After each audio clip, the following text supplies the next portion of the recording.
penilaian untuk critical appraisal ke WA-nya Mbak Robiatun, Mbak Siti Robiatun. Boleh minta tolong di-share ke teman-temannya Mbak Siti Robiatun. Dikirim ke grup mawon Mbak Siti. Iya. Mbak Siti sudah gabung ya? Sudah. Oke. Ini saya mulai nggih. Bismillahirrahmanirrahim. Assalamualaikum warahmatullahi wabarakatuh. Waalaikumsalam warahmatullahi wabarakatuh. Sebelumnya kita buka terlebih dahulu dengan membaca basmalah bersama-sama. Bismillahirrahmanirrahim. Bismillahirrahmanirrahim. Sebelumnya saya minta maaf karena mungkin pada hari Senin atau Selasa, Senin kemarin saya tidak bisa memberikan kuliah karena memang ada beberapa komitmen yang sudah dibuat terlebih dahulu begitu. Jadi memang akhirnya harus reschedule hari ini, nggih. Baik, untuk perkuliahan hari ini kita akan sama-sama belajar ya ini tentang melakukan critical appraisal. Nah, critical appraisal itu sendiri kalau di bahasa Indonesia kan sebenarnya telaah kritis gitu ya, telaah kritis. Nah, telaah kritis di sini maksudnya adalah kita menilai ketika membaca. Jadi dasarnya sama seperti pertemuan sebelumnya ya, bahwa kita yang namanya hoax akademik itu juga banyak, juga ada gitu ya.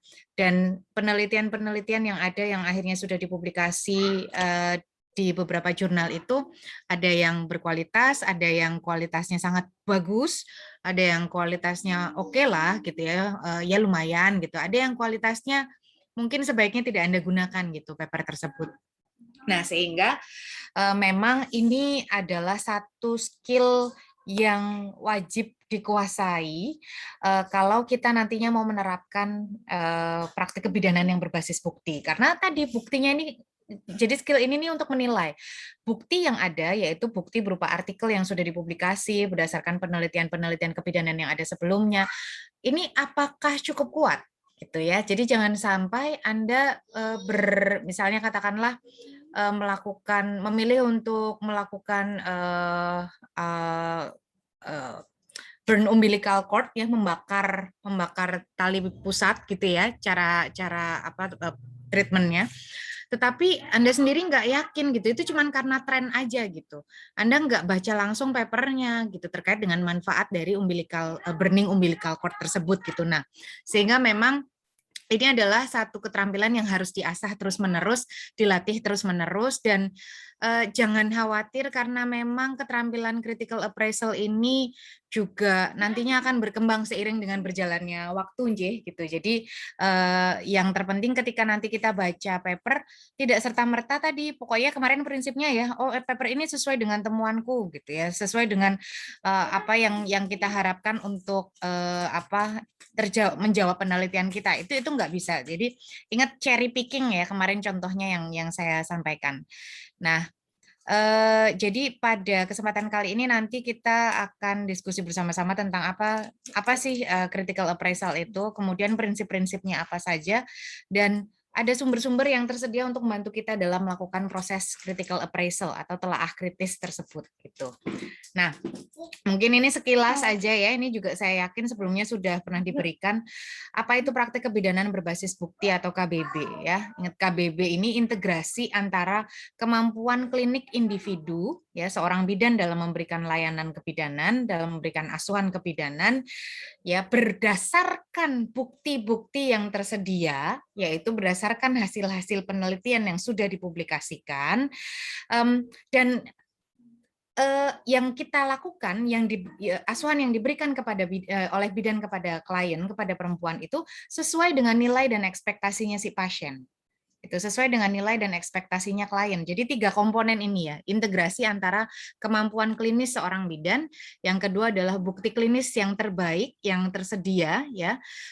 Dan ini sesuai dengan nilai dan ekspektasinya si pasien. Jadi kalau misalkan ternyata kemarin saya sampaikan contohnya kalau ternyata bidan pasiennya nggak mau dilakukan lotus birth karena tidak sesuai dengan nilai dan ekspektasinya dia gitu ya, menganggap bahwa itu saya nggak percaya gitu, atau itu bukan ajaran agama saya misalnya, sudah ada resisten itu, ya kita pun juga harus menghormatinya gitu. Nah, sehingga memang kita tidak boleh memaksakan.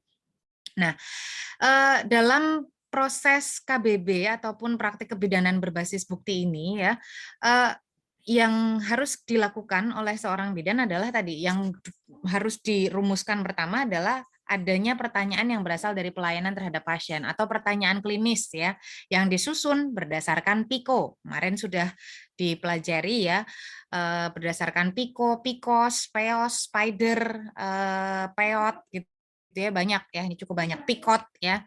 Kemudian melakukan pencarian bukti yang terbaik. Nah, itu yang juga kemarin pada pertemuan yang lalu sudah kita pelajari, mulai dari menentukan kriteria inklusi, menentukan kriteria eksklusi, artikel yang mau kita pilih ya, kemudian bagaimana kita melakukan screening judul dan abstrak dulu. Setelah judul dan abstrak kita screening, ada berapa banyak artikel yang kita exclude, yang kita buang, kemudian mana nih ada sekian artikel yang pengen kita baca secara full papernya, karena kita mungkin bisa mendapatkan jawaban atas pertanyaan klinis yang sudah kita susun berdasarkan framework PICO tersebut. Nah, kemudian tidak berhenti sampai mendapatkan artikel. Artikel itu tidak akan ada manfaatnya, tidak akan ada gunanya, tidak akan ada ya fungsinya kalau kita tidak baca dan kita tidak menelaah secara kritis, ya. Jadi sehingga memang setelah kita baca atau pada saat kita membaca full papernya, full artikelnya, maka kita harus melakukan critical appraisal. Ya, critical appraisal berdasarkan bukti-bukti yang sudah kita temukan gitu.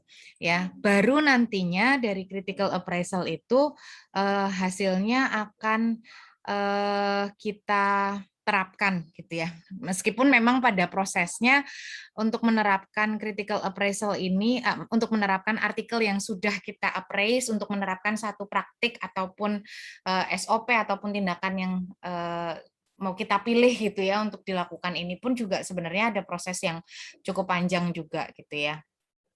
Nah, karena memang pada kenyataannya ada cukup banyak faktor yang mempengaruhi kesuksesan penerapan praktik kebidanan berbasis bukti gitu ya. Jadi kalau sekarang saat ini mungkin di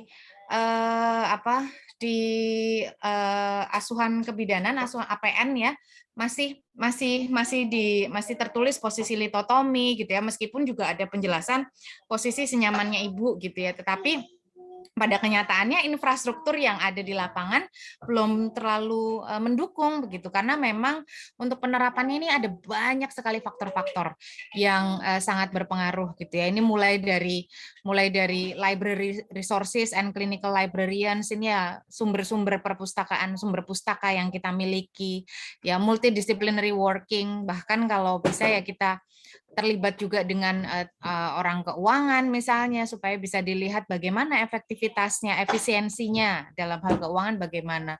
Kemudian budaya organisasinya, ya mampu atau tidak, misalnya kepala ruang ataupun ya leader dalam grup praktik kita itu menunjukkan keinginan untuk berubah atau tidak, karena sesuatu yang tadinya sudah jadi budaya, sudah jadi kebiasaan, ketika harus kita ubah itu kan pasti ada rasa sungkan dulu, rasa enggan dulu, rasa berat dulu ya. Ini seperti sekarang ini mungkin Bu Lulu juga merasakan ya bagaimana kita mengubah RPS yang lama jadi RPS yang baru. Ini challenge-nya itu banyak gitu ya, sehingga memang biasanya di awal untuk melangkah itu pasti akan lebih berat. Nah, belum lagi ketika menerapkan satu praktik yang baru gitu ya, katakanlah penundaan pemotongan tali pusat gitu ya. Harus ada mentornya misalnya, kemudian harus dilatih dulu, harus ada pelatihannya dulu, ada trainingnya dulu, dan contohnya juga kalau misalkan kita mau berbicara tentang pelayanan yang terintegrasi ya, asuhan kebidanan yang terintegrasi dengan berbagai macam ya ANC terintegrasi lah katakanlah, shared governance ya, aturannya ya, bagaimana nantinya supaya katakanlah yang kunjungan kehamilan gitu ya, yang ditanggung oleh BPJS itu hanya 4 kali, kemudian sisanya itu ditanggung pakai kapitasi, tapi ternyata masih banyak sekali challenge di dalamnya gitu ya. Jadi ini juga challenge dalam artian penghargaan ataupun insentif yang diberikan oleh bidan gitu ya dari kapitasinya itu. Nah itu juga ya akhirnya ada banyak sekali faktor yang memang harus diperhatikan. Kemudian ketika akhirnya praktik itu diterapkan, contohnya tadi menerapkan kunjungan ANC, aturan kunjungan ANC minimal 4 kali. Ternyata setelah dievaluasi secara kontinu, secara terus-menerus, terbukti bahwa kurang ini kalau 4 kali gitu ya. Kalau minimal 4 kali ini kurang. Sedangkan kalau lebih dari 4 kali tadi bidan dibayarnya pakai diambilkan dari kapitasi gitu, dan itu biayanya paling hanya berapa ribu ya, saya lupa. Jadi 7.000 apa berapa gitu, dan itu ya akhirnya dievaluasi dan harus ada feedback dari situ gitu ya. Meskipun ini juga tadi ada tantangan tersendiri juga.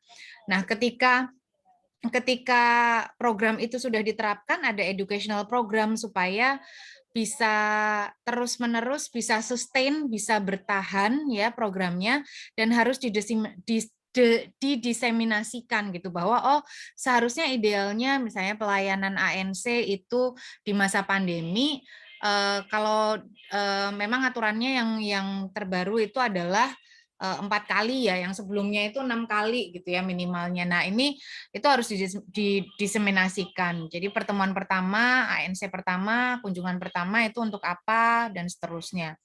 Nah, jadi memang ada satu tantangan tersendiri. Belum lagi nanti kalau kita memang kalau jadi ini contohnya juga mungkin Mbak Saumi ya, yang juga sudah lulus S2 kebidanan, jadi sangat paham bahwa yang namanya penerapan evidence based practice itu sangat erat kaitannya dengan health technology assessment atau HTA.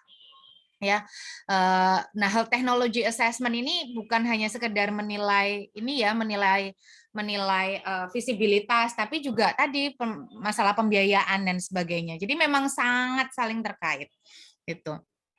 Nah, kemudian balik ke critical appraisal tadi. Jadi ternyata untuk memang ini merupakan satu tantangan sendiri ya, tantangan tersendiri bahwa kalau kita mau memberikan layanan kebidanan yang berkualitas, itu seharusnya memang idealnya adalah berbasis bukti, berbasiskan evidence, berdasarkan evidence. Nah, ternyata prosesnya seberibet itu gitu ya, sekompleks itu. Tapi bukan berarti kita tidak bisa berkontribusi. Ya, ya ini kan saya bukan policy maker gitu ya, saya kan bukan pembuat kebijakan gitu, bukan berarti kita tidak bisa berkontribusi. Nah, salah satu yang bisa teman-teman prodi profesi ini berkontribusi adalah dengan melakukan telaah kritis dari artikel-artikel yang sudah dipublikasikan yang terkait dengan layanan kebidanan yang diterapkan begitu.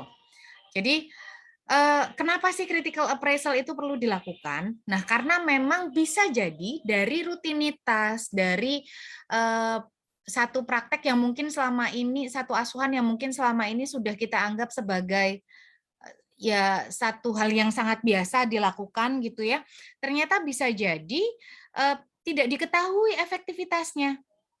Ini adalah contoh misalnya ini saya ambilkan kemarin dari Kohren saya, jadi ini terkait dengan satu treatment tertentu ya, ini pentingnya mengapa kok kita harus melakukan critical appraisal.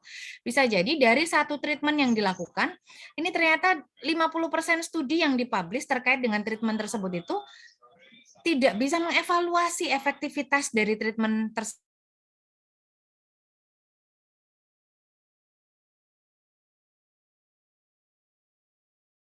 Artikelnya saja. Ya, hanya 11% hanya 11%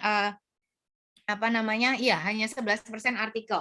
Nah, sehingga memang semakin banyak satu tindakan itu dilakukan, bukan berarti sudah pasti benar begitu ya.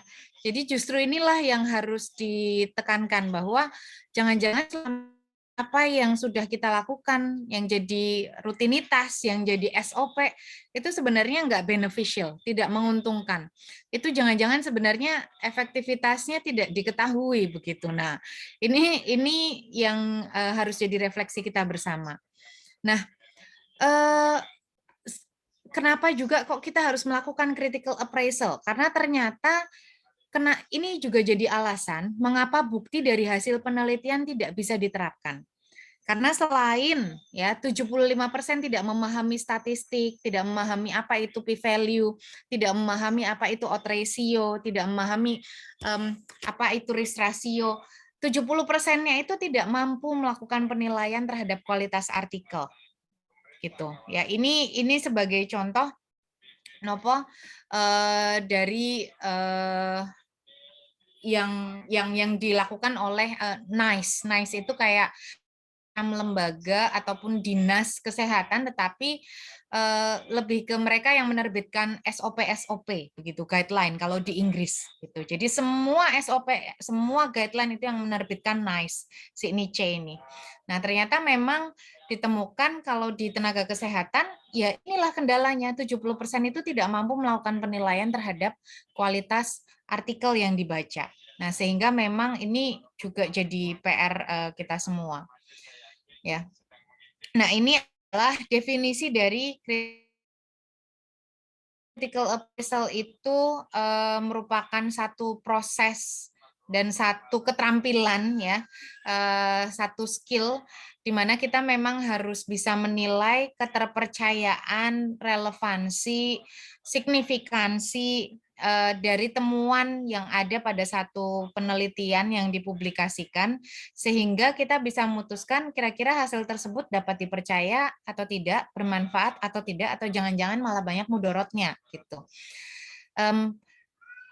Jadi Chambers sendiri mendefinisikan critical appraisal sebagai penilaian bukti secara sistematis yang mereview atau yang menganalisa relevansi, validitas, dan hasil dari satu temuan terhadap situasi yang spesifik tertentu. Critical appraisal tujuannya bukan untuk mencari kelemahan dari penelitian yang kita baca, artikel yang kita baca, bukan. Tetapi kita berusaha juga untuk mencari kelebihan. Ya, jadi kita mencari keterbatasan, tapi juga mencari kelebihan dari satu penelitian yang mungkin nanti kalau Anda mau melakukan penelitian, kelebihannya bisa diadopsi, kemudian keterbatasannya bisa Anda cegah. Gitu ya, kalau misalkan mau melakukan penelitian yang serupa atau mau melakukan penelitian yang mirip gitu ya, jadi keterbatasannya bisa kita cegah begitu. Selain dari menilai hasilnya ya atau resultnya, kita juga menilai proses ya, proses pengambilan proses penelitian yang dilakukan. Misalnya contohnya kalau kita mau melakukan penelitian terhadap ibu hamil. Nah, secara etik ya, yang namanya ibu hamil, anak-anak, mereka yang memiliki learning disabilitas ya ataupun keterbatasan kemampuan dalam berpikir seperti mereka yang punya IQ yang rendah atau IQ yang rendah. Mereka tergolong sebagai kelompok rentan atau vulnerable groups. Ditambah lagi negara-negara berkembang ya, itu juga dikategorikan sebagai kelompok rentan. Mereka yang tinggal di negara low and middle income countries atau negara berkembang dan negara dengan ekonomi rendah gitu ya. Itu juga dikategorikan sebagai kelompok rentan. Kelompok rentan itu apa? Definisi dari kelompok rentan adalah mereka yang tidak bisa memutuskan secara mandiri apa yang jadi hak ataupun apa yang jadi kepentingan mereka dalam satu penelitian. Tapi bisa juga mengarah bahwa mereka rentan atas tindakan eksploitasi. Gitu. Jadi misalnya kalau kita melakukan penelitian di Indonesia aja ya, atau di negara berkembang, atau di daerah yang rural, di daerah pedesaan, di mana perekonomiannya lemah gitu ya. Nah, orang-orang yang tinggal di situ yang sebagai partisipan yang akan kita jadikan sebagai responden, itu masuk dalam kategori rentan. Nah, kategori rentannya kenapa? Karena bisa jadi peneliti akan menjanjikan sejumlah insentif yang besar. Nah, akan tetapi akan ada resiko tersembunyi di baliknya. Resikonya apa? Bisa terjadi eksploitasi gitu.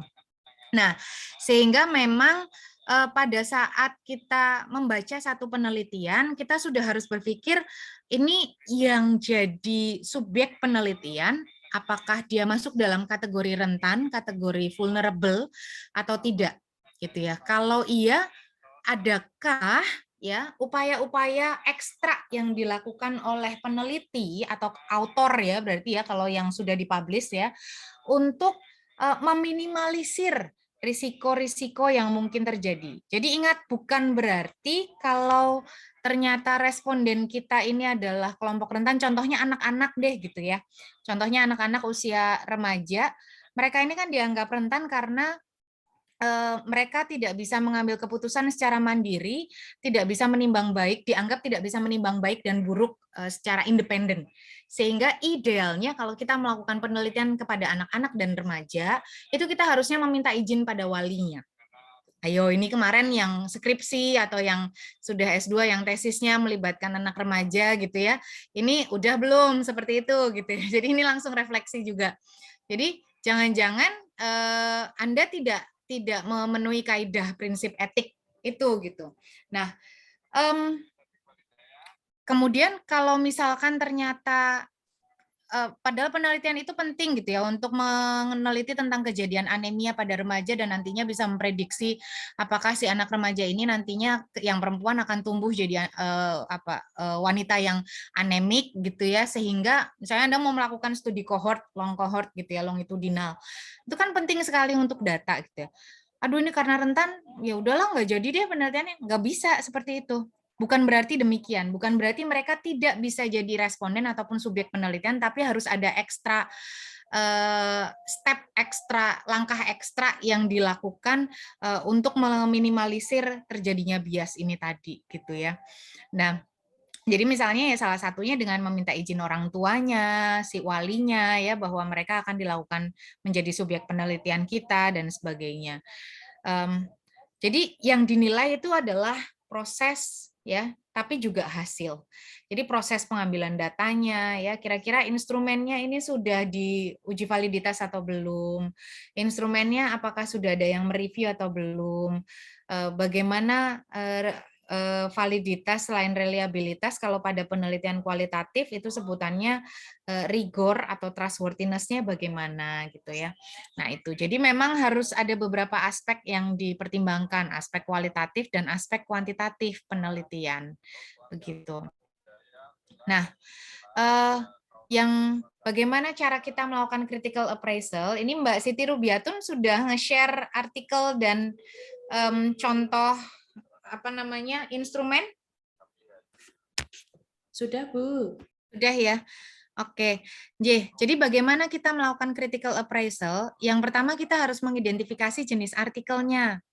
Ini artikel kuantitatif atau artikel kualitatif, karena instrumen yang akan digunakan untuk melakukan critical appraisal itu berbeda. Ya. Belum lagi kalau di kuantitatif, ini jenisnya pun juga kan berbeda-beda ya. Ada yang studi intervensi, ada yang studi observasional. Kalau studi intervensi itu ya kayak randomized control trial. Jadi ada 2 kelompok, yang satu diberi vitamin C, yang satu tidak. Kemudian dilihat bagaimana kenaikan HB-nya gitu ya di trimester 3 misal. Itu yang clinical trial. Kemudian untuk yang cohort atau yang cross seksional ya tanpa ada perlakuan, jadi murni observasional tapi juga bisa survei, bisa dalam bentuk survei. Ini berbeda-beda. Jadi yang harus kita lakukan stepnya adalah mengidentifikasi jenis artikel dan mengidentifikasi metodologi penelitian dan memastikan ketepatan penggunaannya. Nah, kemudian yang berikutnya adalah ini adalah core-nya ya. Jadi gunakan checklist untuk membantu. Karena ingat kita tadi yang namanya skill ini nantinya kalau dilatih terus-menerus akan semakin lanyah gitu ya, akan semakin terampil. Tetapi di awal pasti kita butuh alat bantu kalau pas baca. Nah, skillnya alat bantunya itu dalam bentuk checklist. Ya, di sini saya buka. Ya. Nah, ini websitenya namanya casp-uk.net. CASP ini kepanjangan dari Critical Appraisal Skill Program. Ini sebenarnya websitenya Oxford dulu yang menemukan itu Oxford. Kemudian tapi karena memang sangat lengkap, akhirnya ya memang salah satunya jadi memang sudah digunakan di berbagai macam lah ya. Dan CASP ini, CASP ini, dia punya berbagai macam checklist untuk setiap studi yang berbeda. Tadi seperti yang saya sampaikan. Kuanti ada sendiri RCT, ya. RCT ada sendiri, randomized control trial ada sendiri. Kalau itu systematic review, studinya systematic review ada sendiri checklistnya. Kalau dia kualitatif, dia punya sendiri juga artikelnya untuk checklistnya. Kalau artikelnya itu bentuknya cohort, ini juga punya sendiri. Ada diagnostic study, ada case control study, bahkan ada yang economic evaluation dan clinical prediction gitu. Jadi memang sangat lengkap. Nah, selain nanti kita akan cek satu-satu ya, tapi mungkin nggak semua, tetapi paling hanya yang kualitatif atau yang cohort atau yang RCT gitu ya. Nah, selain yang CAS, ya, ini tampilannya di mana ini tampilannya? Masuk ke CAS apa enggak ini? Masih PowerPoint, Bu. Masih PowerPoint. Oh, sorry Mbak. Jadi sekedap. Berarti ini kalau saya share screen ngawan. Nah ini, jadi masuk ke cas.uk, cas udah kelihatan ya Bu Fai ya, casp-uk.net. Nah ini ada macam-macam ya, jadi jenisnya banyak dan ini ada yang bentuknya PDF. Ini sebenarnya keduanya PDF, tetapi yang satu yang bisa langsung di print gitu ya. Jadi memang harus kita convert dulu ke Word kalau mau kita gunakan. Nah, kemudian ini yang kualitatif tadi ya, ada yang sistematik, ada yang cohort, bahkan ada yang case control gitu. Nah, ini. Karena memang beberapa penilaian contohnya antara yang RCT dengan yang cohort jelas berbeda. Karena kalau RCT, kalau randomized control trial pasti ada pertanyaan bagaimana cara merandomnya. Cara merandomnya apakah si peneliti itu tahu tentang randomnya ya, tentang pola yang di random itu respondennya dia paham apa enggak, atau ada enggak orang yang merandom khusus gitu ya. Jadi sampai segitu.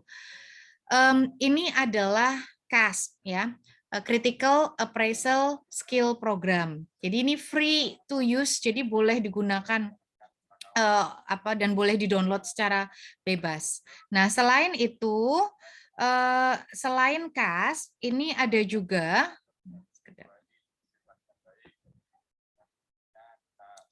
Hawker's Critical Appraisal Instrument dan juga Mixed Method Appraisal Tool. Nah, ini Hawker's dan juga Mixed Method Appraisal Tool ini bisa digunakan baik pada paper kuantitatif maupun pada paper yang bersifat ataupun yang menggunakan metodologi kualitatif. Jadi tidak terpisah-pisah antara seperti CASP ini ya. Jadi contohnya kalau untuk yang Hawker's ya. Oh, ini yang mix method dulu ya. Sudah saya translate sepertinya.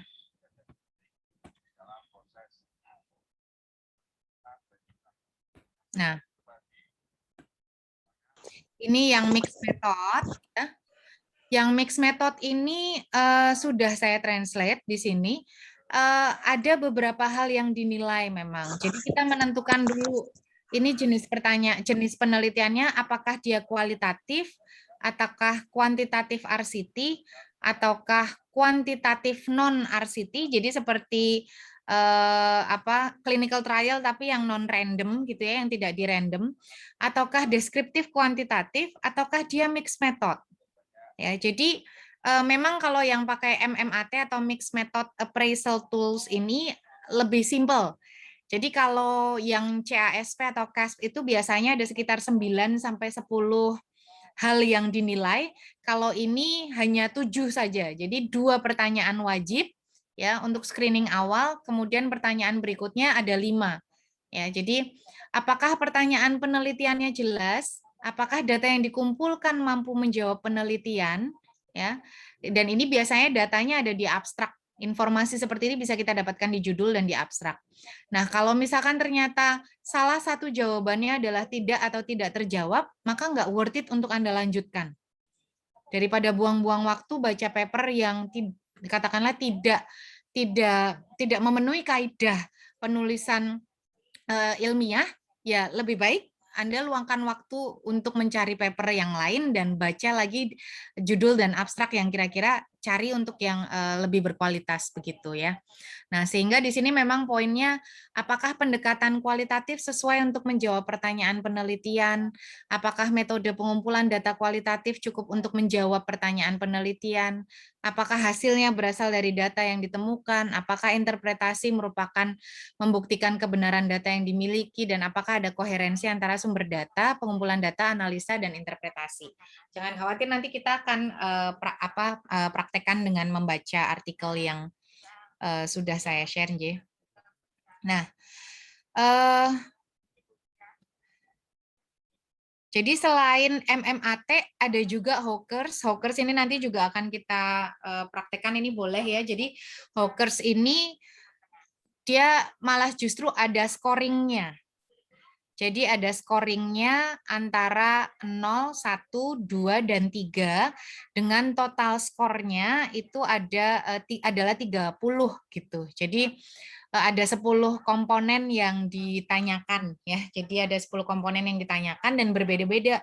Kalau artikel kuantitatif apa, kalau artikel kualitatif apa yang ditanyakan. Jadi berbeda.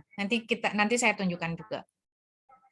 Nah, ini mungkin untuk ibu-ibu yang sudah lama tidak memegang penelitian ataupun tidak melakukan penelitian ya. Jadi yang pertama tadi kita harus mengidentifikasi metode penelitiannya. Apakah itu penelitian kuantitatif, apakah itu penelitian kualitatif. Kalau kuantitatif berarti dia menggunakan angka untuk mendeskripsikan dan untuk menganalisa, ini jelas. Jadi ya ada p-value, ada frekuensi, ada odds ratio misalnya kalau dia menggunakan regresi gitu ya.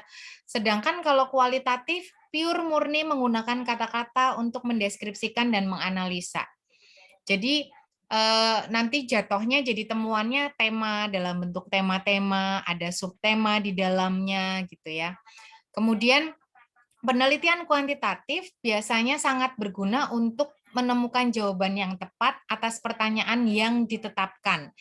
Makanya kalau di kuantitatif itu ada hipotesis ya, ada H0 ya, ada HO, ada HA ya, ada hipotesisnya. Jadi sudah ada asumsi di awal.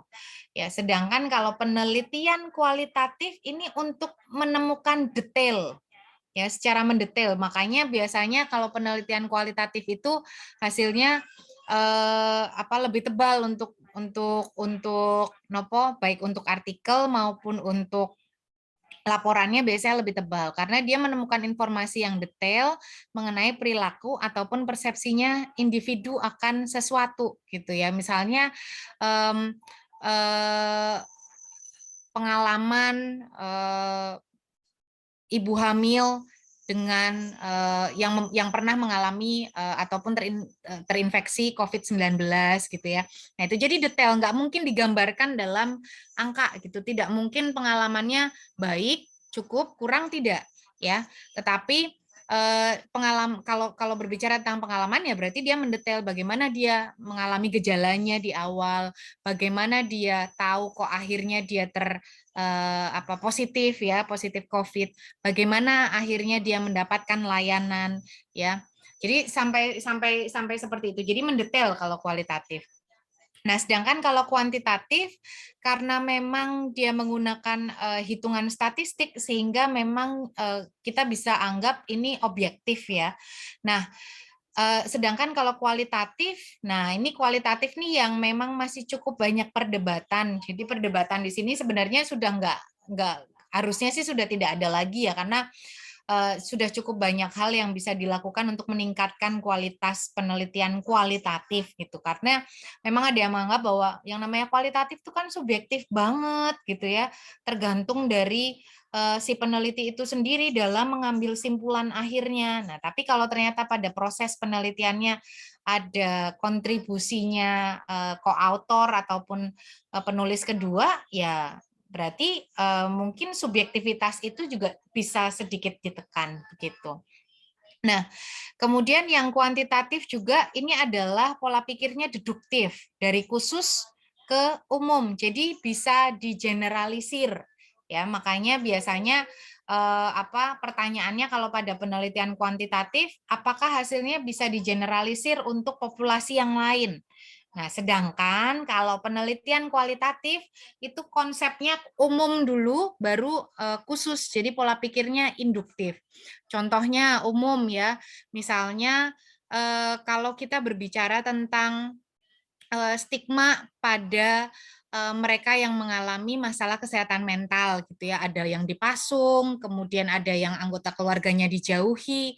Nah, itu kan umum ya, sifatnya umum. Tapi kalau misalkan kita lihat kalau diterapkan pada ibu setelah melahirkan yang mengalami psikosis ya, ini kira-kira sama apa enggak nih? Ya, jadi dari umum ke khusus. Oh, ternyata inferensinya bisa sama gitu, bahwa mereka yang mengalami gangguan mental baik itu yang sifatnya umum maupun yang sifatnya yang dialami di masa spesifik gitu ya, contohnya di masa postpartum, ya ini ternyata juga mengalami stigmatisasi gitu ya, jadi dijauhi oleh tetangga, bahkan mungkin dipasung, dan juga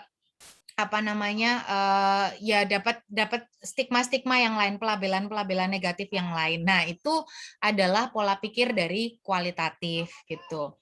Ya. Kemudian kuantitatif ini biasanya pakai statistical sampling. Makanya ada istilah kalau di kuantitatif ada populasi, besar sampel, kemudian teknik sampling yang digunakan. Nah, sedangkan kalau kualitatif ini istilahnya theoretical sampling. Jadi kita sudah menentukan kriteria inklusi, kriteria eksklusi dari calon partisipan yang mau kita libatkan untuk terlibat dalam penelitian kita, begitu ya. Nah, kenapa kok disebut theoretical sampling? Karena kita sudah contohnya gini, misalnya Bu Lulu mau bikin penelitian ataupun mau meneliti tentang pengalaman ibu hamil yang terinfeksi COVID gitu ya. Nah, Bu Lulu ingin melakukan wawancara mendalam kalau di kualitatifnya gitu ya. Sedangkan kalau theoretical sampling ya berarti Bu Lulu sudah harus menerapkan kriteria-kriteria tersendiri. Sebenarnya kurang lebih sama, tetapi memang biasanya jumlahnya lebih sedikit dan jadinya akhirnya jadi lebih spesifik gitu sampelnya. Yaitu mereka yang ibu-ibu hamil yang pernah terkonfirmasi positif COVID selama periode berapa lama gitu ya. Nah, dari bulan apa sampai bulan apa gitu. Jadi sebenarnya kurang lebih sama, tetapi memang kalau pada kualitatif saya sendiri tidak setuju kalau kita menyebut sampling pada penelitian kualitatif. Memang ada yang bilang, lah kan bisa Bu, itu kan purposive sampling. Nah, karena memang kalau pada penelitian, jadi istilah sampling dan populasi itu sangat erat kaitannya dengan kuantitatif. Sedangkan kalau kita mau menyebut sampel pada kualitatif, ini tadi pola pikirnya, jadi masih pola pikirnya seolah-olah itu kuanti gitu, sehingga saya lebih suka memilih partisipan selection atau seleksi partisipan ya, atau seleksi informan ya. Jadi proses melakukan seleksi informannya itu bagaimana gitu. Jadi seperti itu, dan biasanya memang kalau pada kualitatif ini otomatis jumlah partisipannya lebih sedikit daripada kuantitatif begitu ya, tergantung dari apa yang mendasari. Jadi kalau misalkan Creswell ada yang 6 sampai 10 udah oke. Kemudian ada juga yang menyebutkan ya minimal 15 ya. Ada juga yang menyebutkan kalau di kualitatif itu harus nunggu sampai ada data saturasi ya atau datanya jenuh di mana sudah tidak ada informasi baru lagi yang didapatkan. Tetapi kalau kita berbicara tentang pengalaman individu satu orang dengan orang lain ini kan bisa berbeda. Sehingga untuk data saturasi pun juga ini banyak yang memperdebatkan gitu, setuju atau tidak nih kalau kualitatif pakai data saturasi gitu ya. Karena tadi data saturasi untuk beberapa peneliti masih menganggap yaitu pola pikirnya kuanti gitu, masih pola pikir kuanti. Sedangkan ya tadi bisa jadi antara pengalaman satu individu dengan pengalaman individu lainnya kan sangat berbeda-beda ya. Bisa jadi nggak mungkin sama. Kalau kita gali lagi, gali terus pasti ada keunikan yang lain gitu. Sehingga bisa juga ditentukan dari awal, oh minimal 20, minimal 15 gitu, minimal 11 gitu. Gitu. Nah, tadi setelah kita menentukan ini artikel kuantitatif atau ini artikel kualitatif, maka yang harus kita lakukan adalah kita harus melihat struktur dari papernya. Ingat bahwa paper yang baik itu strukturnya adalah IMRAT ya, introduction, method, result and discussion gitu ya. Introduction ini biasanya merupakan tidak hanya latar belakang tetapi juga komponen berupa sedikit mengenai tinjauan pustakanya ataupun literaturnya, tinjauan literaturnya. Yang pada dasarnya biasanya di bagian introduction ini harus ada justifikasi, harus ada statement mengapa kok penelitian tersebut dilakukan gitu. Kemudian metode ya, metode ini juga satu komponen yang harus ada ya, penjelasan mengenai bagaimana penelitian tersebut dilakukan ya. Kemudian yang berikutnya adalah hasil ya, apa yang ditemukan dari penelitian tersebut. Kemudian diskusinya, apa makna dari temuan tersebut. Nah, selain ini bisa jadi mungkin nanti ketika Anda baca paper, Anda baca tentang oh ini strukturnya nggak harus IMRAT ya, ternyata bisa juga menjelaskan tentang setting. Nah, setting juga bisa. Biasanya kalau si author ataupun penulis ingin supaya pembaca dari artikel itu paham tentang setting penelitian. Misalnya penelitiannya dilakukan di satu kabupaten, di dua kabupaten yang berbeda gitu ya. Kemudian yang satu layanan kesehatannya menerapkan apa ya, yang satu di mana bidannya misalnya tidak memberikan rekomendasi untuk bertemu dengan psikolog ataupun dengan dokter umum, yang satu iya. Kemudian nanti diperbandingkan dan pada saat menuliskan discussion pasti biasanya ada gitu. Nah itu jadi komponen artikel ini sebenarnya nggak saklek harus IMRAT, tetapi memang tergantung dari kebutuhan gitu ya. Karena tadi bisa jadi setting ada. Nah kemudian juga di bagian metode bisa jadi penjelasan mengenai instrumen ataupun alat pengkajian data yang digunakan juga bisa dijelaskan di sini gitu ya. Misalnya bagaimana survei itu dibuat, pertanyaan-pertanyaannya, interview guide-nya dibuat gitu ya. Itu juga bisa. Intinya semakin jelas maka komponen artikelnya itu ya akan semakin baik gitu. Nah, tadi kita sudah mengidentifikasi komponen artikel, kemudian identifikasi metodologi bukan hanya sampai di kuantitatif atau kualitatif saja, tapi sudah sampai ke metodologi. Ya, misalnya, apakah ini clinical trial? Ya, kalau ini clinical trial di random atau tidak? Ya, ada istilah diacak atau tidak, random atau tidak? Ya. Sehingga memang nantinya kita juga bisa membandingkan kalau misalkan itu clinical trial, apakah satu intervensi lebih baik daripada yang lainnya. Dan kalau itu misalnya merupakan systematic review dari kumpulan beberapa RCT, ya, apakah dia mengukur keseluruhan efek dari beberapa percobaan klinis, atau jangan-jangan hanya mengukur semua, atau jangan-jangan hanya mengukur sebagian, gitu ya, sebagian dari sebagian efeknya saja gitu. Jadi dilihat apa ya, ini holistik apa enggak gitu untuk pengukuran efeknya gitu, keseluruhan apa enggak. Kemudian kalau itu merupakan studi observasi, contohnya studi cohort, nah ini dia biasanya mengukur efektivitas ataupun intervensi dalam jangka waktu tertentu ya. Tapi bisa jadi juga ya bukan apa ya, bersifat mundur maupun bersifat maju. Jadi longitudinal atau retrospektif, prospektif atau retrospektif. Contohnya misalnya penelitian mengenai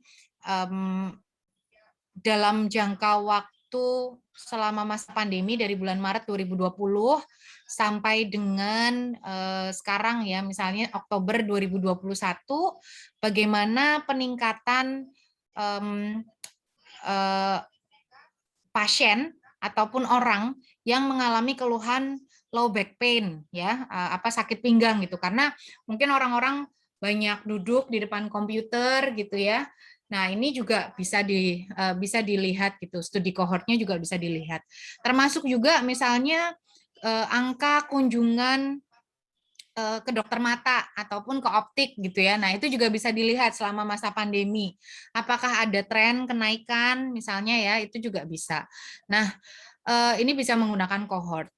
Kemudian case control ya, ataupun studi perbandingan. Apa yang membuat beberapa populasi berbeda dengan yang lainnya?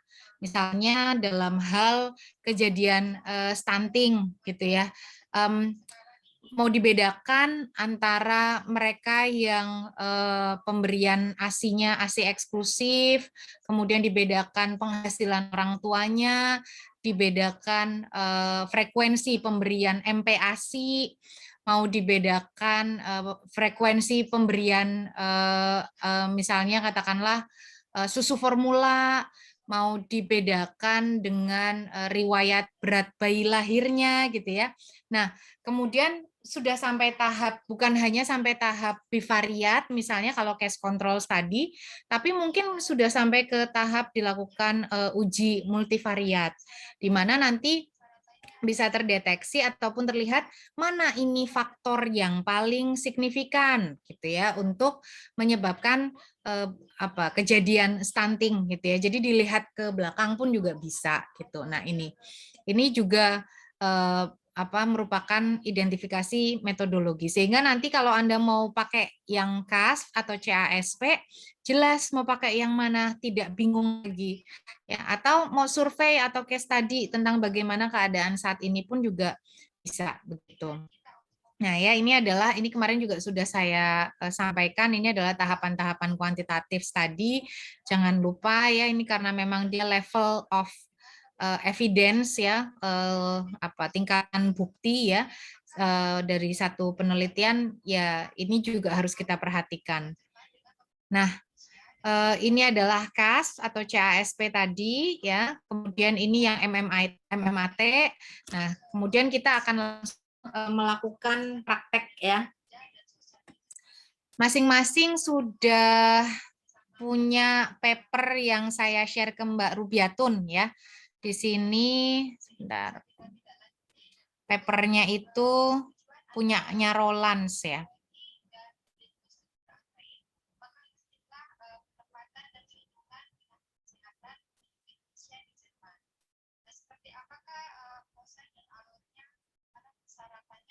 Oke, Bu, ada, Bu.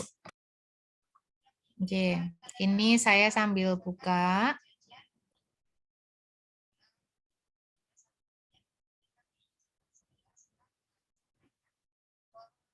Nah, ya ini ya. Jadi ini nanti saya akan buka bolak-balik dengan penilaian CASP-nya. CASP-nya itu adalah kualitatif karena memang di sini untuk studi yang digunakan adalah metodologinya, metodenya adalah kualitatif dengan pendekatan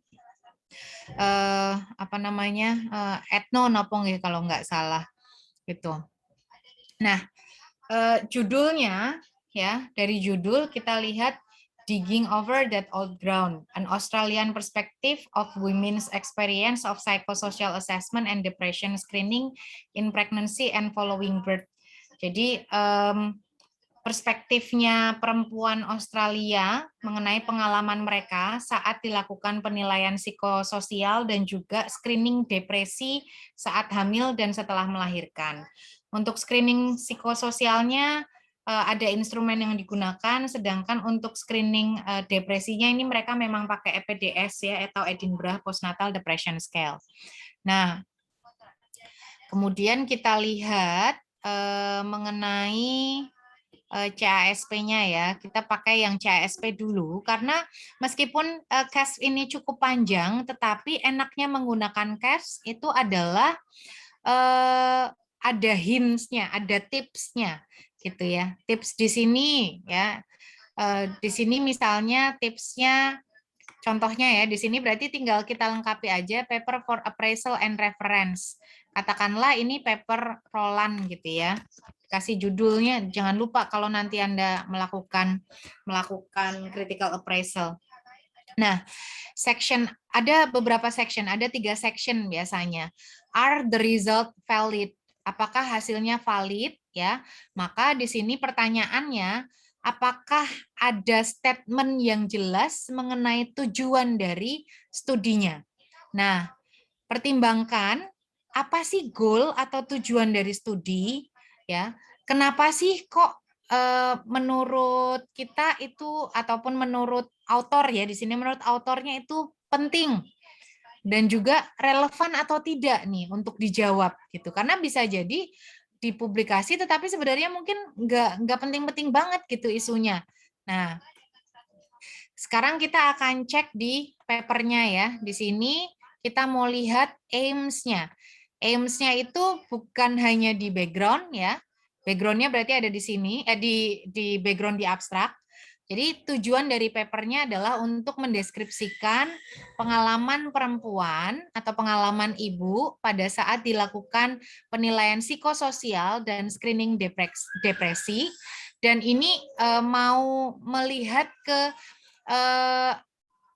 interaksi pada saat assessment dan bagaimana interaksi itu mempengaruhi respon si ibu gitu. Nah, itu di abstrak ada. Ya, di abstrak ada. Kemudian kita lihat nih di introduction, karena biasanya di bagian introduction itu di alinea terakhir sebelum metode gitu ya, mereka menuliskan tentang aim. Nah, ini ya. Jadi goal-nya ya, goal-nya apa? Oh, goal-nya adalah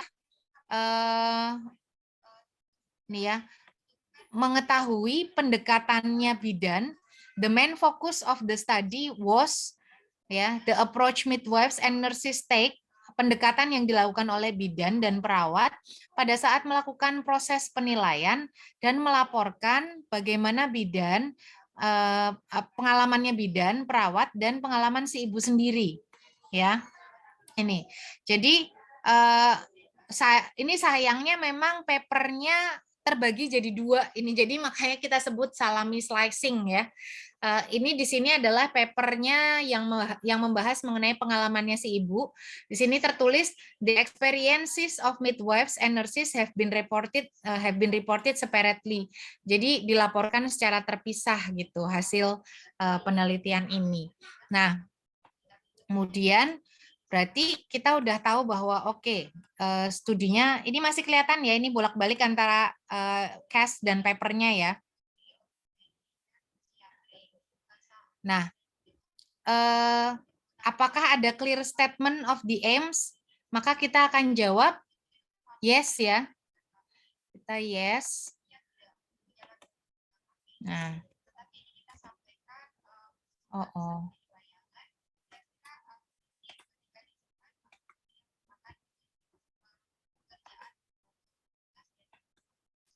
Nah, ini ya.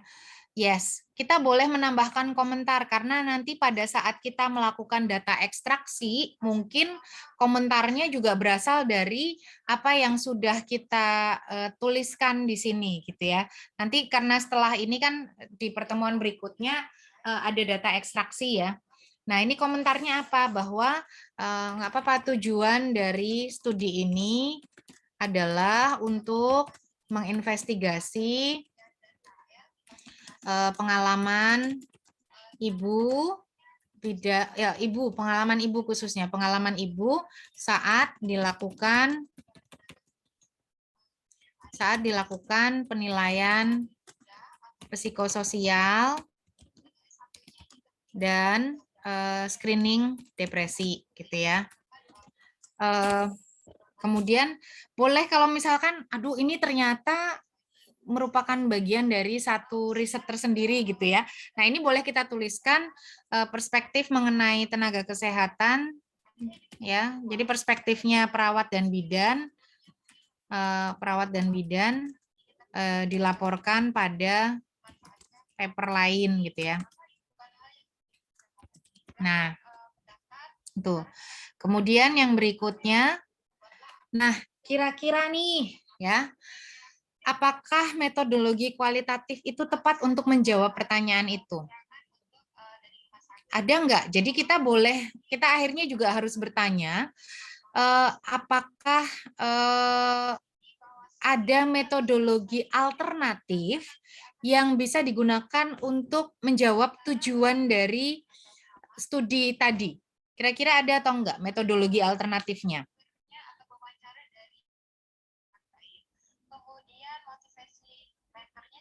Gimana? Kira-kira ada atau tidak? Metodologi alternatif.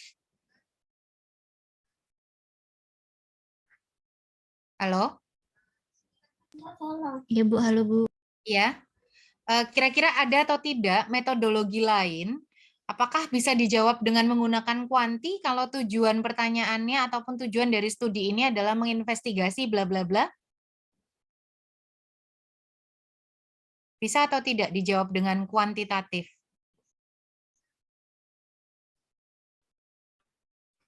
Kira-kira gimana? Tidak, Bu. Waling ya Bu. Ya, tidak bisa. Nah, Oke. oke, berarti kan metodologinya Harus tepat. kuali. Ya, karena memang peneliti ya atau penelitian ini bertujuan untuk menginterpretasikan atau menggambarkan satu tindakan ataupun pengalaman ini loh, pengalaman research partisipan. Ya, is qualitative research the right methodology? Yes. Nah, sehingga di sini kita jawab yes, gitu ya. Nah.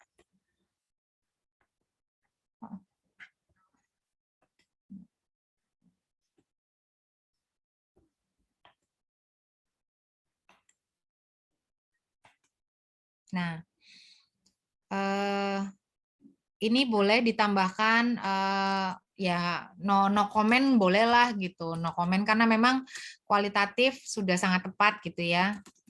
Kualitatif sudah paling Artinya tepat. sudah jelas menggunakan kualitatif Ya. begitu nggih, Bu Jasa? Yes, gitu. Kalau mau nggak usah komen nggak apa-apa. Siram laptop air. Kemudian yang berikutnya, ingat tadi kalau dua pertanyaan ini, pertanyaan di atas itu jawabannya kita nggak yakin atau bahkan tidak jelas ya, tidak ya di sini tidak ada tujuan yang jelas, kemudian tidak apa ya, ini kayaknya nggak penting deh, ini nggak important deh gitu, menurut kita nggak penting gitu ya, atau bahkan sebenarnya ada metodologi lain yang bisa digunakan. Nah ya udah, berarti nggak worth it untuk Anda melanjutkan. Jadi kalau misalkan sudah dua ini sudah salah satu atau dari kedua jawaban nomor 1 dan 2 itu no atau kantel gitu ya, udah mendingan nggak usah lanjut gitu, nggak usah buang-buang waktu. Nah ini karena keduanya yes ya berarti kita tuliskan yes ya. Jadi is it worth continuing, worth it nggak untuk melanjutkan? Ya. Kemudian was the research design appropriate to address the aims of the research? Apakah desain studinya itu tepat untuk menjawab tujuan dari penelitian tadi? Ini kok sama kayak pertanyaan nomor 2. Nah, ini pertimbangkan apakah si peneliti ini menjustifikasi kenapa kok akhirnya dia memilih kualitatif. Nah, sehingga kita harus cari jawabannya di sini. Nih ya. Nah, di sini bahwa studi desainnya ataupun approach-nya itu adalah etnografi. Etnografi dilakukan di New South Wales di Australia dari bulan September 2010 sampai Oktober 2011. Kemudian datanya dikumpulkan dengan observasi pada first antenatal visit pada K1 di rumah sakit pada saat K1. Dan pada saat kunjungan rumah, berarti KF ya, kunjungan nifas ya, setelah ibunya 6 minggu setelah melahirkan. Kemudian interview digunakan setelah ada observasi dengan semua ibu yang terlibat. Dan kesempatan untuk melakukan observasi pada saat ibu berinteraksi dengan bidan atau CHFN ini Child and Family Health Nurse, jadi perawat anak dan keluarga, ya. Mereka, jadi si penelitinya itu melakukan observasi juga, gitu, ya. Dan observasinya dijustifikasi bahwa observasi itu dilakukan untuk memahami konteks pengalaman perempuan, pengalamannya si ibu. Kemudian subsequent interview ya, interview lanjutan ya, ditambahkan ataupun digunakan untuk memperdalam data observasi dengan menanyakan ke ibu bagaimana perasaan mereka pas ditanya-tanya tadi sama bidannya atau sama perawatnya tentang penilaian kondisi psikososial. Kemudian ada nggak dampaknya terhadap hubungan ibu, ya, hubunganmu ibu, hubungan si ibu ini dengan si bidan ataupun perawatnya setelah ditanya-tanya, gitu. Nah, di sini jadi dia ada justifikasinya ya bahwa oke, studi etnografi itu dilakukan karena dia melakukan observasi. Ingat kalau etnografi kan dia kayak ngeblend gitu ya, ngeblend dengan situasi gitu ya. Jadi dia ada di situ ya. Jadi ngelihat langsung dan itu dijustifikasi dengan baik oleh si penulis ini ya, si Rolands dan kawan-kawan ini. Maka di sini kita jawab untuk pertanyaan yang nomor 3 ini adalah yes gitu ya.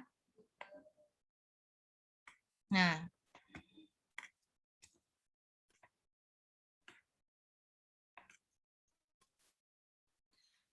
komennya di sini Anda bisa menuliskan etnografi, kemudian etnografi, kemudian observation, and in-depth interview ya. Itu bukan in-depth interview ya tadi ya. Jadi hanya interview saja. Karena tidak in-depth kalau kita baca detailnya lagi. Interview dilakukan justifikasi atau diberikan atau ada justifikasi gitu ya, boleh tuliskan.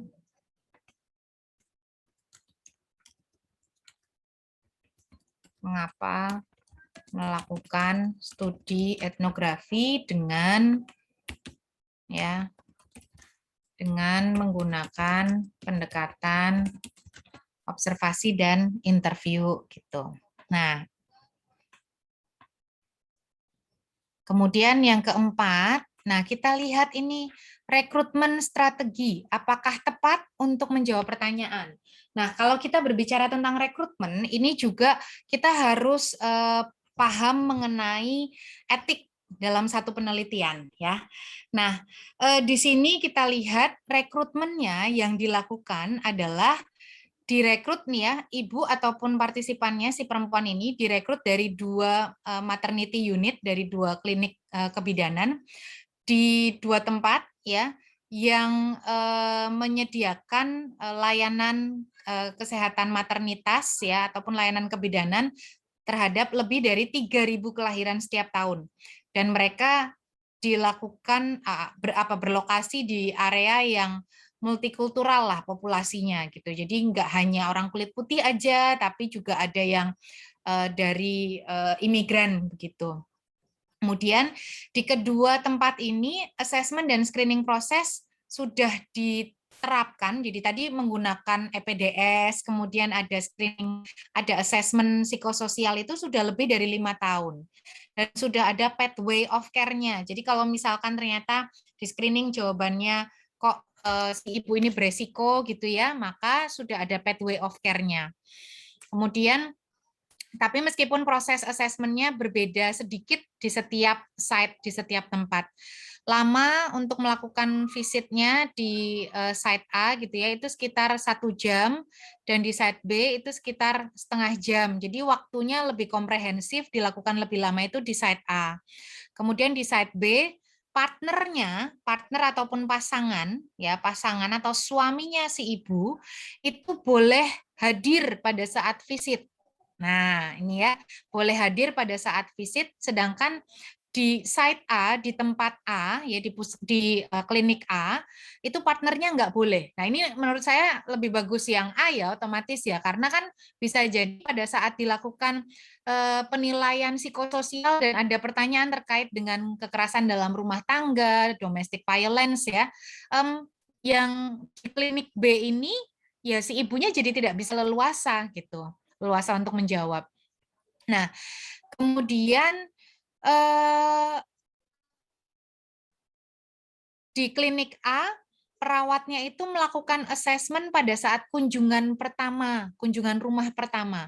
Sedangkan di klinik B, itu perawat diminta untuk melakukan assessment di minggu ke-6 setelah ibunya datang ke klinik gitu. Jadi yang namanya kunjungan rumah itu tidak hanya dilakukan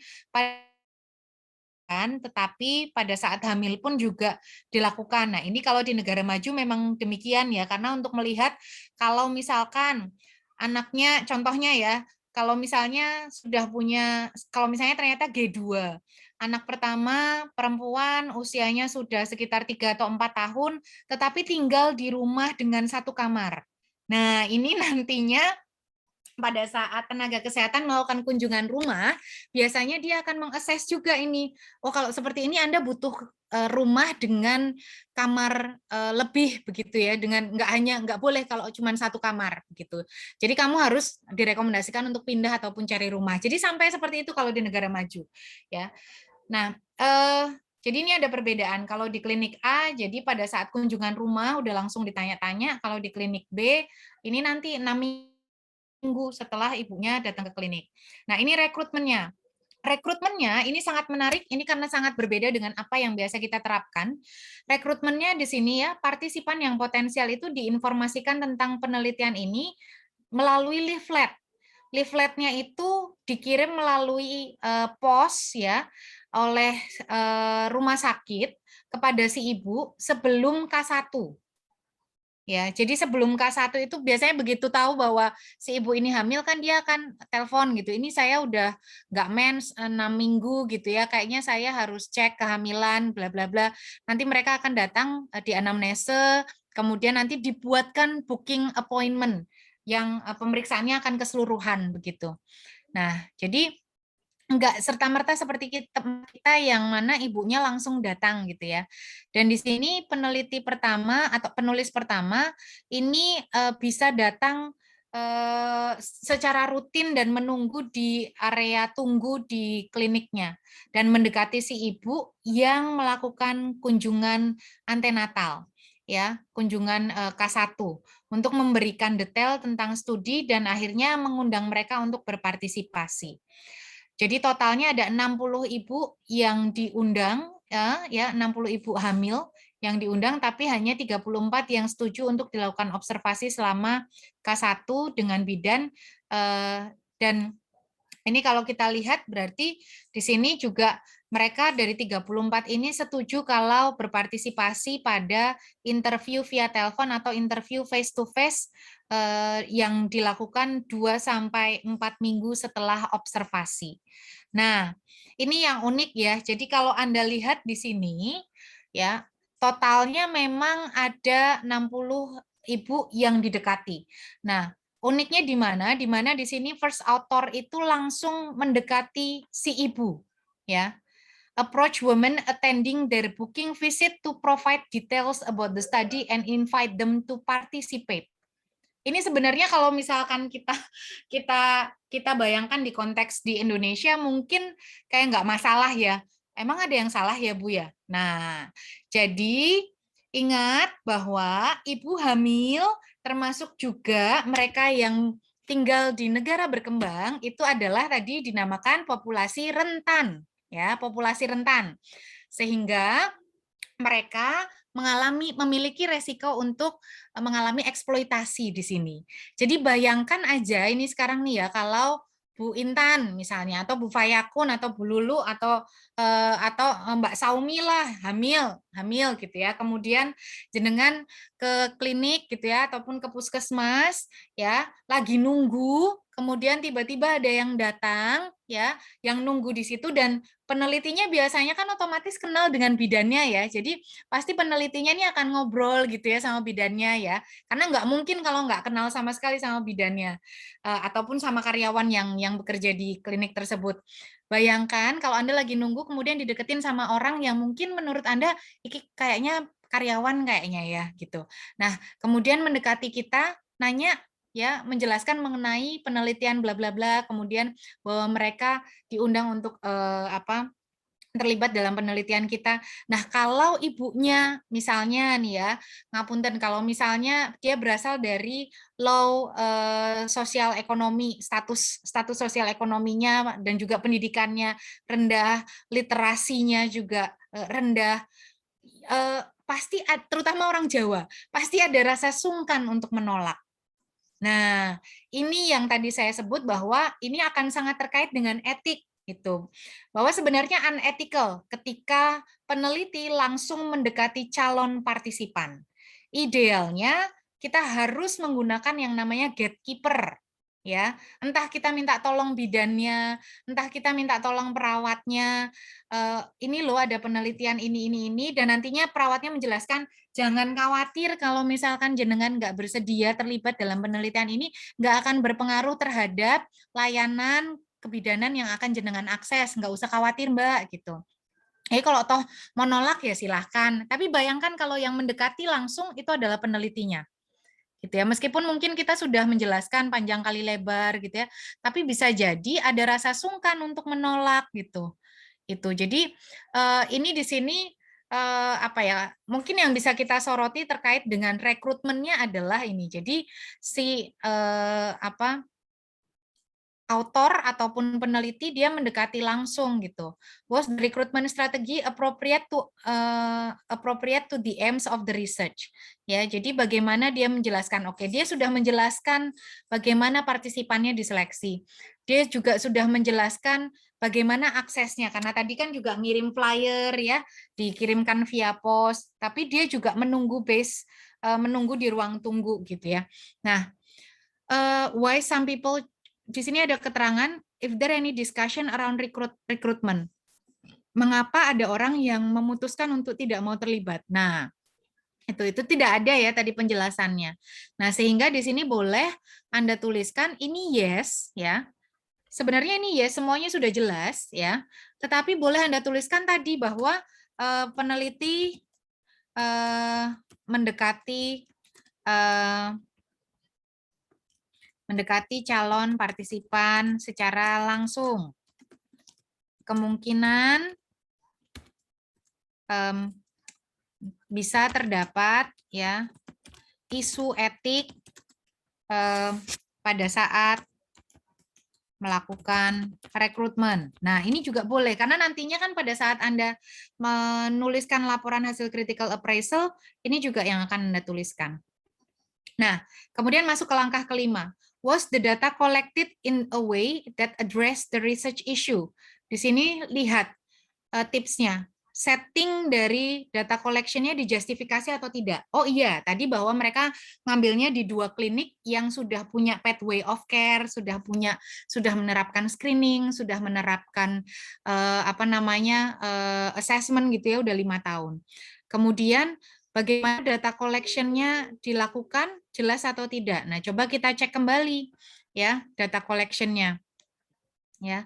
Nah, di sini juga ada women were excluded from the study. Jadi ibunya di-exclude dari studinya kalau mereka nggak bisa ngomong bahasa Inggris secara lancar ya, atau tidak bisa melakukan interview face to face ya, atau butuh interpreter gitu ya, atau penerjemah gitu.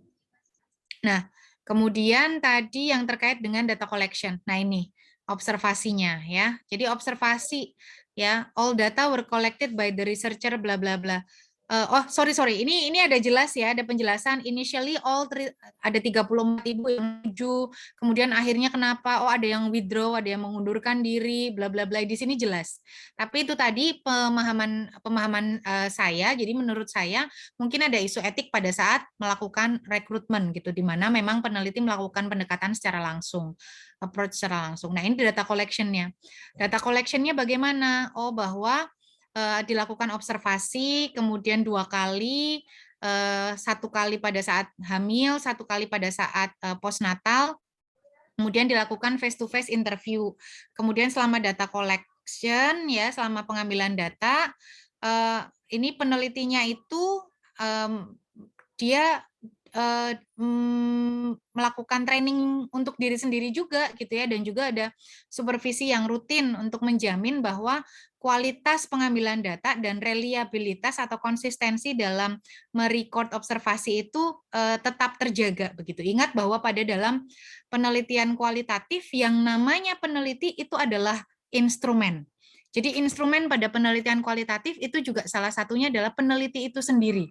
Sehingga dengan dia melakukan training, dia supervisi secara rutin gitu ya kepada pembimbingnya, maka sebenarnya dia juga meningkatkan reliabilitas ataupun keterpercayaan atau rigor dari penelitian kualitatif itu sendiri. Nah, kemudian di sini interviewnya ataupun observation tool datanya ya di sini juga ada disebutkan bagaimana penggunaannya. Kemudian di sini juga dijelaskan mengenai interviewnya secara lengkap, bagaimana mencatatnya, kemudian meresponnya. Nah, sekarang kita lihat yang interview gitu ya. Kalau yang tadi adalah observasinya, kemudian sekarang kita lihat yang interview. Nah, interviewnya di sini ya ini semi structured ya. Jadi tidak structured ya. Jadi semi ya. Jadi pertanyaannya ngalir gitu, tidak saklek. Nah, kemudian ada 23 yang face to face, 8 yang via telepon, 3 sampai 4 minggu setelah observasi. Interview dilakukan di kliniknya ketika ibu kembali untuk kunjungan berikutnya. Nah, interview via telepon ini terjadi 2 sampai 4 minggu setelah observasi di tempat yang nyaman untuk si ibu. Setelah melahirkan, 29 ibu setuju bahwa bla bla bla. Nah, ini interviewnya dilakukan selama 15 sampai 40 menit and with permission, dengan persetujuan semua interview itu direcord. Interviewnya juga ditranskrip ya secara verbatim, dan di sini to ensure credibility dan transferability, mereka yang punya latar belakang populasi yang bermacam-macam gitu, ya juga terlibat kan di sini dalam penelitian ini. Nah, sehingga kalau kita lihat dari data collection-nya, ini apa yang jadi catatan Anda ini? Jadi kalau misalkan di saya ya, ini catatan saya kenapa kok interviewnya itu mengikutinya tuh 3 sampai 4 minggu setelah observasi.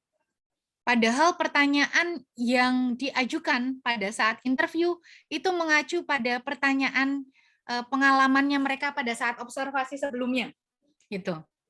Pada saat mereka dilakukan assessment ataupun screening. Kira-kira bisa terjadi apa ini, Mbak? Kalau misalnya kita nanyanya ini 2 sampai 4 minggu setelah observasi. Kira-kira apa ini yang akan terjadi resikonya? Apa yang akan terjadi? Adakah risiko yang akan terjadi? Ini loh, pertanyaannya ada di sini. Bagaimana perasaan ibu ketika ini Anda ditanya tentang situasi personal, Ada nggak pertanyaan yang membantu? Ada nggak pertanyaan yang nggak nyaman? Nah, ini kalau ditanyakan 2-4 minggu kemudian, ada resiko apa? Resiko lupa, ya. Jadi ada resiko lupa, gitu. Jadi makanya, oke, ini udah lengkap sebenarnya. Tetapi ini kenapa, ada nggak sih justifikasi kenapa kok dilakukannya itu 2-4 minggu setelah observasi? Ternyata tidak ada. Jadi memang ya karena salah satunya adalah untuk melihat bagaimana akhirnya hubungan mereka dengan si bidan ataupun perawat yang kemarin nanya, tapi ini kan yang ditanyain adalah pengalaman mereka sebelumnya. Nah, sehingga kita bisa mencantumkan ataupun kita bisa menuliskan di sini bahwa oke, di sini data collection-nya clear ya, settingnya sudah dijelaskan, ada metode, ada justifikasi dari metode interview dan juga observasi yang dipilih, kemudian ada modifikasi atau tidak, tadi iya ada karena yang tidak bisa face to face via telepon, kemudian ada tape recording, jadi direkam ya, ada notes tadi juga ada, kemudian if the researcher has discussed saturation of data. Nah, ini nanti coba kita cek lagi. Tetapi kita bisa menuliskan di sini tadi bahwa interview dilakukan 3-4 minggu pasca observasi ya. Sehingga berisiko terjadi recall bias ya. Jadi ngingat-ngingat lagi gitu ya. Jangan-jangan ingatannya tidak sesuai. Nah, ini. Meskipun di sini juga kita akan tuliskan bahwa oke, sepertinya yes ini ya. Nah, coba kita akan lihat apakah ada data saturasi di dalamnya di sini. Mereka menyebutkan saturation apa enggak? Data tidak ada karena memang tidak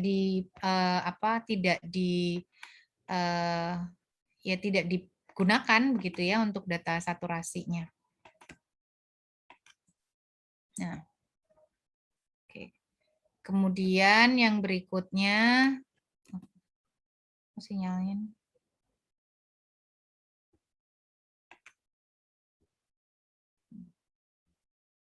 Kita akan lihat lagi di case yang berikutnya di poin nomor 6 karena tadi juga data saturasi terkait dengan data saturasi tadi masih cukup banyak yang memperdebatkan ya gitu.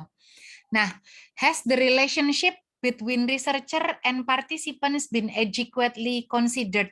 Nah, kira-kira ini tadi, if the researcher critically examine their own role, potential bias and influence. Jadi kira-kira ini hubungan antara peneliti dengan partisipannya itu dipertimbangkan secara adekuat atau enggak.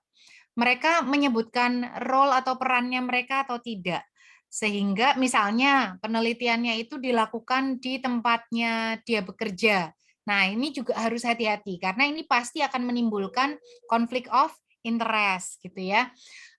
Kemudian including sample recruitment and choice of location, pemilihan tempat gitu. Tapi sudah dijelaskan dengan jelas bahwa tadi tempatnya dipilih karena memang ada 2 tempat itu sudah menerapkan itu ya screening dan juga assessment-nya dari sejak 5 tahun yang lalu. Kemudian how the researcher responded to the events during the study. Bagaimana peneliti itu merespon kejadian yang terjadi selama studi dan bagaimana mereka mempertimbangkan implikasi dari adanya perubahan yang mungkin pada desain studi. Nah, tadi contohnya kalau misalkan ada yang tidak bisa dilakukan interview face to face, maka bisa lewat telepon. Kemudian ada yang withdraw itu diperbolehkan ya, mengundurkan diri itu diperbolehkan gitu. Sehingga memang yang tadinya ada 30 berapa 39 atau 34 itu berubah ya tadi jadi berkurang. Nah, sehingga di sini boleh kita jawab bahwa ini yes dan di sini ya boleh dituliskan no comment gitu, sudah cukup baik gitu misalnya. Nah, kemudian lihat hasilnya. Have ethical issues been taken into consideration? Ya. Ini tadi juga salah satunya kan terkait dengan rekrutmen tadi ya.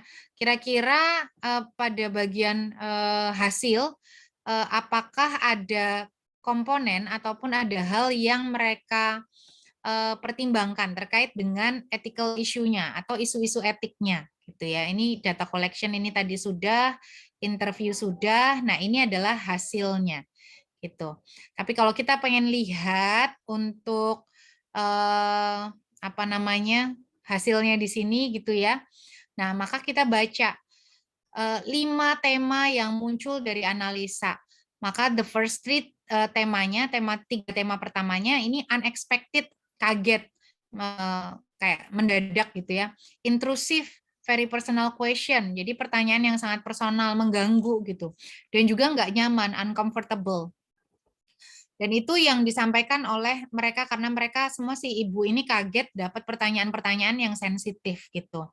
Nah, kalau kita cari terkait dengan ethical issue-nya, maka kita harus melihat di bagian discussion gitu. Kira-kira ada atau tidak gitu bahwa selain tadi isu etik pada saat melakukan rekrutmen tadi, ini kira-kira bagaimana? Nah, ya. Maka kita akan lihat pada bagian discussion. Nah, ini ya. Jadi studinya mengobservasi interaksi antara bidan, perawat, dan juga ibu ya selama asesmen. Kemudian di sini kalau kita lihat juga untuk etiknya, mereka juga sudah mendapatkan izin etik ya. Kemudian faktornya ini ya ternyata bahwa ada pengalaman yang negatif. Nah, kemudian penelitian ini yang dilakukan di Australia ya ini yang penelitian sebelumnya ya kayaknya tidak ada masalah ataupun isu etik yang muncul gitu ya. Nah kemudian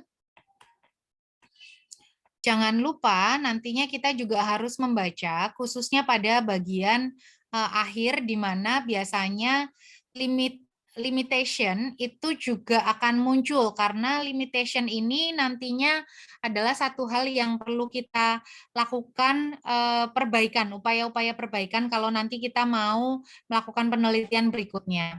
Nah, misalnya kalau di sini untuk bagian limitation ya, there are number of limitations of the study. Jadi biasanya paper-paper yang baik itu pasti akan menuliskan keterbatasan. Karena mereka tahu penelitian kita tuh tidak akan pernah sempurna gitu ya. Bahwa satu studinya hanya dilakukan di 2 tempat gitu. Dan yang berbeda lama interviewnya ya. Kemudian sampel size-nya 34 ya ini udah cukup gitu ya. Tetapi sepertiga dari ibu itu tidak bisa diobservasi setelah melahirkan ya. Dan yang setuju untuk berpartisipasi itu adalah mereka yang memiliki pendidikan yang tinggi. Jadi pendidikan tersier 90%. Nah, sehingga nanti pasti akan ada isu padahal pada konteks transferability gitu ya. Nah, jadi makanya ini mungkin nggak sesuai dengan pengalaman dari mereka yang berasal ataupun memiliki tingkat pendidikan yang rendah. Ya, kemudian mereka sadar bahwa ibu dan juga bidan ya ini niat dari penelitian ini adalah untuk apa ya punya sudah membaca dengan baik lah intinya participan information sheet gitu. Tetapi memang ya itu tadi jadi yang terlibat hanya mereka yang berpendidikan tinggi gitu ya. Nah, sehingga di sini ethical issues been taken into consideration ya ini if approval has been sought from the ethic committee, komitinya tadi sudah ada ya, sudah disebutkan bahwa sudah disetujui dan sebagainya. Nah, ini ya nggak ada masalah dengan etik kecuali tadi pada saat rekrutmen. Nah, itu. Kemudian yang berikutnya data analisanya sudah dianalisa secara komplit apa belum gitu ya. Apakah ada deskripsi mendalam mengenai proses analisis, kalau tematik analisis yang digunakan, apakah tema-temanya sudah sesuai, ya tadi ada 3 tema ya. Kemudian ada data yang mendukung atau tidak berupa petikan-petikan wawancara, ya kemudian apakah peneliti secara kritis mengidentifikasi peran mereka, potential bias dan juga influence ataupun pengaruh mereka pada saat data analisa dan juga data selection untuk untuk presentation. Nah, di sini biasanya paper yang baik itu menuliskan peran ataupun role dari masing-masing kontribusi dari masing-masing penulis. Nah, ini nih contohnya ya di sini. Authors contribution. Ya, ini rolannya dia melakukan data collection, terus si VS dia mengassist untuk desain studinya ya, untuk proses studinya. Kemudian juga dia terlibat dalam data analisa, menulis manuskripnya. LK juga demikian. Jadi data analisa itu tidak hanya si Mary Roland aja gitu, tapi juga berbagai autor yang lain juga terlibat. Nah, sehingga di sini bisa kita tuliskan yes ya. Jadi ini triknya ya. Kemudian ini mau ditulis NA pun juga boleh. Clear statement of finding ya. Findingnya tadi sudah jelas termasuk di conclusion, kemudian ada triangulasi karena mereka juga bukan hanya observasi tapi juga in-depth interview ya. Kemudian ada sumber-sumber yang digunakan. Nah, ini juga monggo boleh dituliskan yes ya. Ini juga mau NA silahkan gitu. Nah, kemudian yang terakhir ya, ini apakah seberapa valuable, seberapa berharga sih riset ini gitu ya. Nah, ini malah section yes no-nya itu ya. Nah, jadi bagaimana kontribusinya? Kemudian nah ini nih yang tadi terkait dengan pendidikan ya. Apakah peneliti mendiskusikan bagaimana finding-nya itu bisa ditransfer untuk populasi lain atau mungkin penelitian ini bisa digunakan untuk konteks lain gitu ya. Nah, ini juga tadi karena penelitiannya sudah menyadari ada limitation itu, sebenarnya ini boleh dijawab yes, tetapi kita catat bahwa partisipan berasal dari ya 90% itu berpendidikan tinggi gitu ya, sehingga mungkin tidak bisa ditransfer berpendidikan tinggi sehingga hasilnya tidak transferable untuk populasi berpendidikan rendah gitu ya. Nah, hal seperti ini juga boleh kita cantumkan. Nah, ini kalau kita mau menggunakan CAS gitu ya. Nah, sekarang kalau kita menggunakan yang MMAT ini ya, Mixed Method Appraisal Tool. Nah, di sini. Kalau di Mixed Method Appraisal Tool ya, seperti yang sudah saya terjemahkan. Nah, ini dengan komponen penelitian seperti tadi, ini akan lebih enak juga ya. Ini dia penelitiannya adalah kualitatif, berarti yang nomor 1 yang dijawab. Maka apakah pertanyaan penelitiannya jelas? Ya, jawabannya adalah ya. Komentarnya ya sudah cukup jelas. Apakah data yang dikumpulkan mampu menjawab? Ya, ya. Pendekatan kualitatif sesuai? Ya, tapi ingat kita juga harus menuliskan komentarnya gitu ya. Pendekatannya dengan menggunakan etnografi, ya kemudian dilakukan observasi dan juga interview. Metode pengumpulan kualitatif cukup untuk menjawab pertanyaan penelitian? Iya, namun ya nanti monggo dituliskan bahwa tadi salah satunya terkait dengan isu latar belakang pendidikan partisipan, bagaimana dia melakukan pendekatan ataupun rekrutmen pada partisipan, itu juga boleh dituliskan. Hasil penelitiannya berasal dari data yang ditemukan, yes ya. Interpretasi hasil membuktikan kebenaran data yang dimiliki, iya, karena ada petikan-petikan wawancara dan itu cukup mendalam. Apakah ada koherensi antara sumber data kualitatif, pengumpulan data, analisa data, dan interpretasi? Nah, ini juga yes gitu. Tapi ingat tadi komentar, yang paling penting adalah di bagian komentar ya. Jadi jangan sampai kita hanya menuliskan ya, tidak, tapi kita nggak tahu ini mau diisi apa. Makanya yang jadi penekanan saya adalah bahwa penelitian yang namanya keterampilan untuk melakukan critical appraisal ini tadi merupakan satu keterampilan yang harus diasah dengan sering-sering kita membaca berbagai hasil penelitian gitu, sehingga kita bisa tahu mana penelitian yang yang kualitasnya baik, yang harus Oh, berarti nanti kalau saya mau melakukan penelitian, saya harus metodenya itu strategi yang harus saya gunakan tuh kayak gitu loh. Jadi seperti itu. Sampai sini mungkin ada yang mau ditanyakan terlebih dahulu sebelum saya mengenalkan ada satu hal lain ya. Kalau Anda bingung nantinya ya untuk membaca paper gitu ya. Belum ada? Belum ada, Bu. J.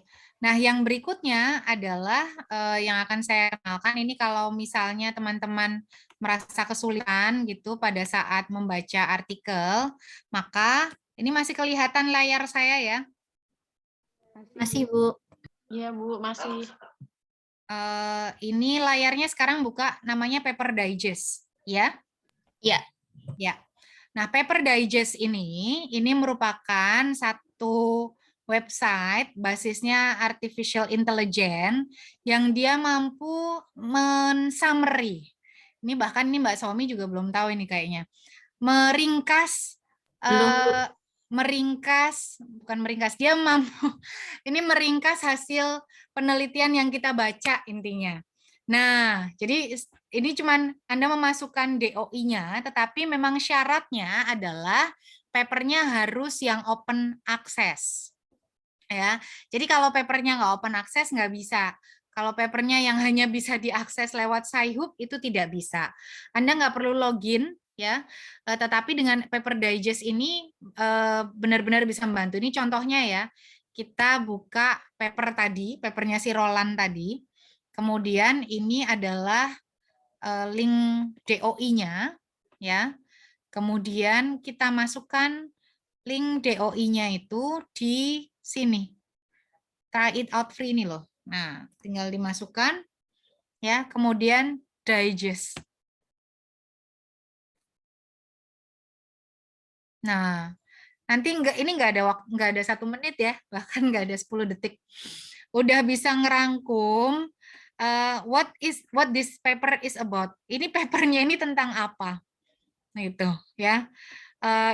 Di dalamnya ada introduction dan juga objektifnya. Bagaimana sih hubungan, memang agak kurang kalau kita baca lagi agak kurang pas lah ya gitu dibandingkan kalau kita nanti membaca secara full gitu. Tapi ini ya cuma bantu untuk meringkas waktu lah gitu, bahwa ini loh. Jadi main fokusnya itu apa ya, ini udah benar pendekatan yang dilakukan oleh bidan dan perawat untuk melakukan assessment dan juga melaporkan pengalamannya ibu, bidan dan perawat. Agak kurang tepat karena di bidan dan pengalaman bidan dan perawat ini ada di paper yang lain gitu. Kalau yang di paper yang tadi itu hanya pengalamannya si ibu, tetapi setidaknya kita jadi punya gambaran. What you can learn. Nah, di sini ada hasilnya. Analisa dari observasi dan juga transkrip interviewnya mengindikasikan bahwa, nah ini, ya bidan ataupun perawatnya itu pertama kali memperkenalkan penilaian psikososial itu ya pada saat ibunya melakukan kunjungan ya, pada saat interaksi, dan si ibu terlihat terkejut atau kaget, dan ini disebabkan karena memang itu kali pertamanya mereka ditanya pertanyaan-pertanyaan yang sifatnya sensitif ya, yang sifatnya private gitu. Dan but was also observed ya, dan juga hasilnya dikonfirmasi dengan adanya beberapa observasi pada saat melakukan kunjungan klinik. Kemudian ibu menyatakan bahwa mereka itu sebenarnya berharap fokus dari pemeriksaan mereka itu adalah pada saat pertemuan itu udah fokusnya ke progres fisik aja gitu. Daripada emotional health and well-being. Nah, ini agak menarik nih. Si ibunya kaget ketika ditanya-tanya tentang kondisi emosinya, kondisi psikologisnya, karena udahlah pikirin tentang kondisi fisik dan kesehatan bayiku aja gitu. Dan ini kagetnya itu karena memang ini I felt it was more about me. Ini kayaknya kok lebih ke tentang aku ya, lebih ke tentang kondisi kesehatan mentalku ya, tentang gimana perasaanku dan sebagainya. Kemudian di sini juga ada discussion and conclusion-nya ya.